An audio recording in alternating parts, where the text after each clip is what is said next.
الحمدللہ والصلاة والسلام علی رسول اللہ۔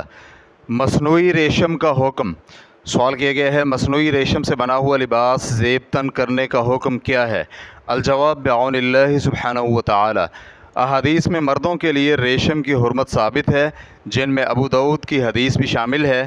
علی بن ابی طالب رضی اللہ عنہ بیان کرتے ہیں، نبی علیہ الصلوۃ والسلام نے اپنے دائیں ہاتھ میں ریشم اور بائیں ہاتھ میں سونا پکڑا اور فرمایا، یہ دونوں میری امت کے مردوں پر حرام ہیں۔ ریفرنس کے لیے دیکھیے سنن ابی داؤد حدیث نمبر 3535، اور علامہ البانی رحمہ اللہ نے صحیح ابو داؤد حدیث نمبر 3422 میں اسے صحیح قرار دیا ہے۔ مردوں کے لیے ریشم کی حرمت سے مراد یہ ہے کہ وہ ریشم اصلی اور طبعی ریشم ہو، جو ریشم کے معروف کیڑے سے لی گئی ہو، لیکن مصنوعی ریشم اس میں داخل نہیں ہوتی، کیونکہ حرمت کو اللہ سبحانہ وتعالی اور اس کے رسول کی طرف لوٹایا جائے گا۔ جسے وہ حرام قرار دیں گے وہی حرام ہوگی، اور کتاب و سنت میں جو چیز حرام نہیں وہ مباح ہے، کیونکہ اشیاء میں اصل اباحت ہے۔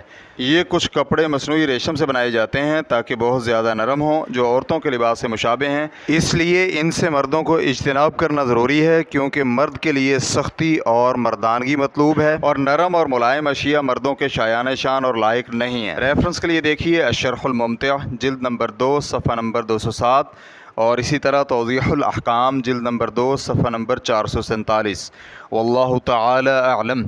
فتوی الشیخ محمد صالح المنجد، اسلام QA ریکارڈنگز، مؤسسۃ الشیخ محمد صالح المنجد، المملکۃ العربیۃ السعودیہ، فتویٰ نمبر 30812۔